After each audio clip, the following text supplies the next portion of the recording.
Berita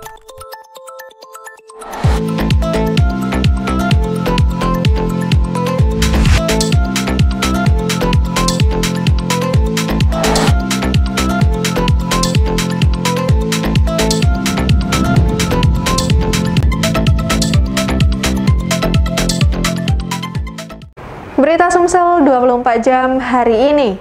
Gubernur Sumatera Selatan Haji Herman Deru menargetkan tahun depan bisa menjalankan program mandiri pangan hingga 50%. Hal ini dilihat dari luasnya lahan pertanian yang dimiliki Sumatera Selatan.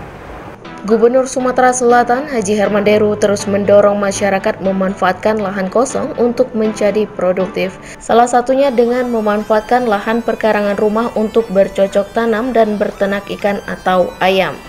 Usaha tersebut sambung Gubernur untuk merealisasikan target mandiri pangan hingga 50% pada tahun 2022 dan bisa mandiri 100% pada tahun 2025 mendatang. Kita butuh keterlibatan semua pihak. Program gerakan Sumsel Mandiri Pangan ini benar diluncurkan oleh pemerintah Provinsi Sumatera Selatan, tapi ini adalah tanggung jawab semua pihak yang punya kemampuan, bisa juga perorangan, bisa juga lembaga atau korporasi. Target kita di masa yang akan datang, kita melepaskan ketergantungan kita atas barang-barang yang atau komoditas yang dikirim dari luar, seperti tadi saya sampaikan sayur mayur, cabai, benda-benda itu atau barang komoditas itu sangat mempengaruhi inflasi. Ketika harga melonjak atau pengiriman yang agak terlambat, langsung pasar ini menjadi berubah. Sementara itu, Bupati Lahat Cik Ujang mengatakan Kabupaten Lahat sangat kaya akan sumber air sehingga sangat mendukung kemandirian pangan.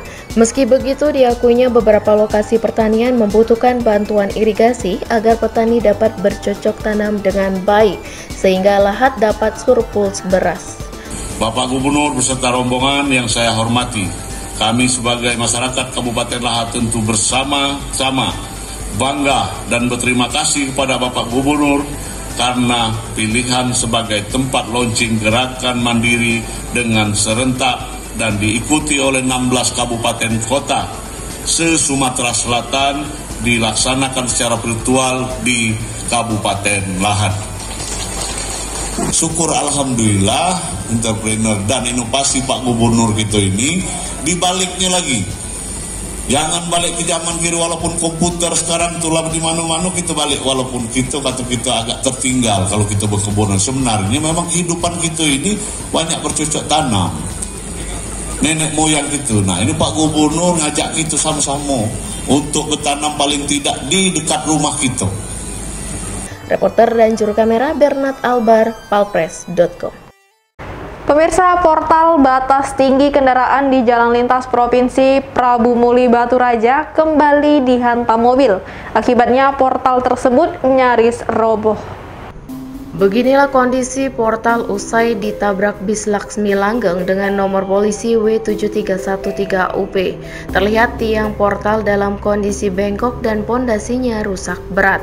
Akibat kejadian ini, simpang Tugu Tani sempat mengalami kemacetan pada Rabu malam kemarin. Diketahui portal Tanjung Raman yang ada di Jalan Lintas Prabu Muli Batu Raja dibangun menggunakan APBD Pemkot Prabu Muli tahun 2021 senilai 179 juta rupiah. Penjaga keamanan proyek portal, Endang, mengaku sudah mengarahkan senter ke arah sopir bus Laksmi Langgeng. Meski sempat berhenti, sopir kemudian melajukan kendaraan sehingga menabrak portal. Sementara itu, Kepala Dinas Perhubungan Kota Prabu Muli, Martodi, menghimbau kepada sopir agar berhati-hati dengan keberadaan portal. Ketinggian portal sendiri maksimal 3 meter, sehingga kendaraan yang melebihi batas ketinggian tersebut diminta tidak melewati batas portal. Reporter dan juru kamera Andre, palpres.com.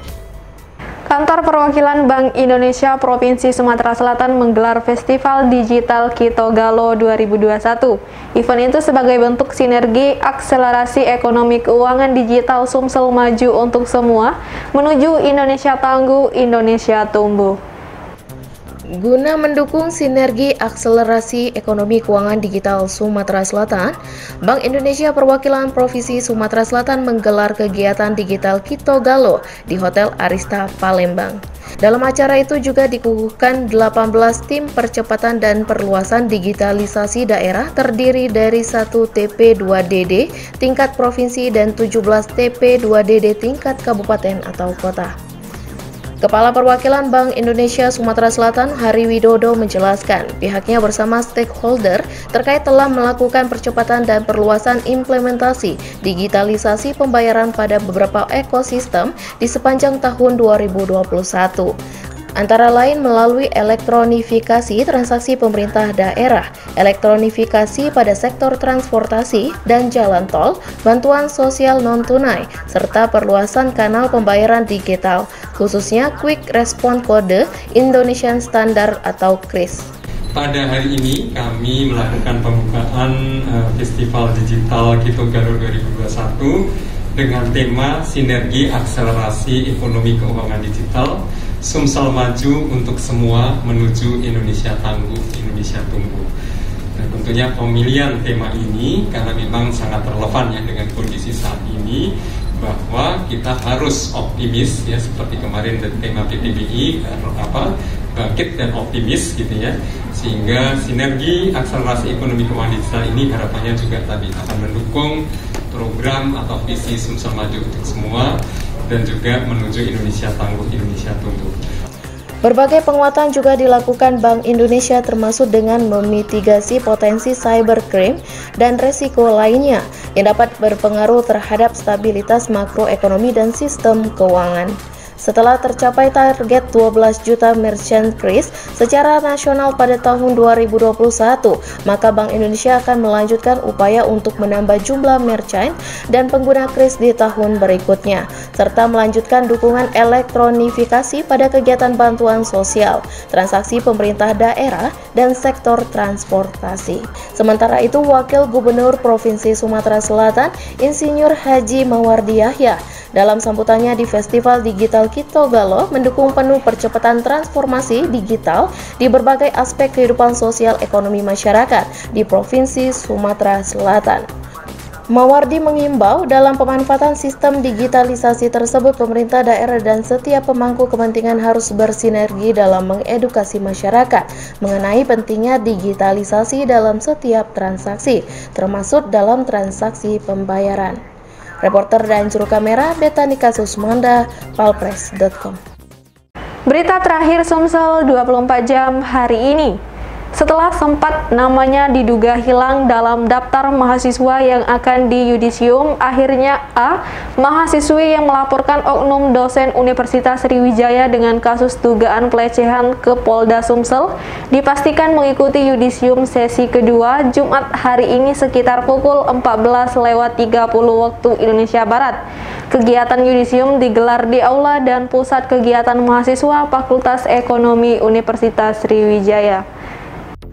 Akhirnya A, mahasiswa Universitas Sriwijaya mengikuti yudisium sesi kedua di kampusnya Jumat siang tadi. Setelah sebelumnya sempat dibuat heboh karena namanya hilang dari daftar mahasiswa yang akan ikut dalam yudisium. Diketahui A adalah mahasiswa Unsri yang melaporkan oknum dosennya ke Polda Sumsel dalam kasus dugaan pelecehan. Kepastian A ikut dalam yudisium siang tadi dibenarkan langsung oleh Muhammad Adam, Dekan Fakultas Ekonomi Unsri saat memasuki aula yudisium. Sesi kedua ya. Sesi kedua. Kapan itu, Pak? Sekarang ini, Pak. Bisa ya, Pak? Iya, baru mulai. Bisa mulai ya. Terima kasih ya. Menurut Adam, mahasiswa tersebut ikut dalam yudisium sesi kedua di aula dan Pusat Kegiatan Mahasiswa Fakultas Ekonomi Universitas Sriwijaya. Sementara itu, perihal sempat hilangnya nama A dari daftar mahasiswa yang di yudisium, mematik komentar keras dari Presiden Mahasiswa Unsri Dwiki Sandi. Menurut Dwiki, nama mahasiswi tersebut telah terdaftar sejak 2 hari kemarin sebagai peserta yudisium di fakultasnya. Namun mendadak semalam namanya itu hilang pasca korban melapor ke Polda Sumsel. Hari ini kita kawal bersama akan yudisium, namun masih menunggu keputusan dari WR3. Nanti akan diskusikan lagi di WA3. Kapan itu? Jadi keputusan finalnya masih dilaporkan ke WA3. Dan kita hari ini terus dari mahasiswa Unsri terus harus mengawal yudisium dari korban. Sudah. Jadi yudisium, tadi waktu yudisium itu tidak? Untuk yang pagi tadi belum. Jadi kapan dia akan langsung yudisium? Ya kemungkinan hari ini.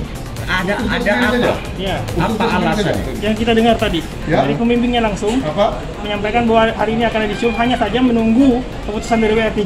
Apakah mereka memberikan jaminan bahwa korban ini akan diyudisiumkan hari ini? Sejauh ini belum ada. Belum ada. Ya. Ini mahasiswa yang akan diyudisium itu datang? Hari ini datang. Datang dia? Kan yudisium. Tapi tidak diyudisium? Sebenarnya semalam itu sudah ini Pak, sudah ada namanya. Namun pagi ini kabarnya nggak ada namanya. Selain diduga dicoret dari daftar mahasiswa yang diyudisium, nama beserta kursinya di ruangan tempat dia akan diyudisium pun juga diduga hilang. Padahal korban menurut Dwiki sudah mendapatkan undangan yudisium. Sementara awak media tidak diperkenankan untuk masuk ke dalam ruangan yudisium dan hanya satu perwakilan saja dari BEM KM Unsri yang diperbolehkan masuk ke dalam ruangan yudisium. Reporter dan juru kamera Wijan, palpres.com. Tanggapannya Pak, tanggapannya Pak. Pak, kenapa bisa Pak, dicoret? kenapa Pak? Kenapa bisa dicoret Pak? Dicoret dari daftar yudisium, Pak. Ya? Ada kemungkinan. Memang benar Pak ya dicoret itu Pak ya? Dicoret Pak ya. Pak, Kenapa Pak dicoret Pak? Pak Profesor. Demikianlah berita Sumsel 24 jam hari ini. Untuk pemirsa Sumsel 24 jam, jangan lupa tetap menerapkan protokol kesehatan seperti menjaga jarak, mencuci tangan, dan menggunakan masker. Saya Sri Devi, sampai jumpa.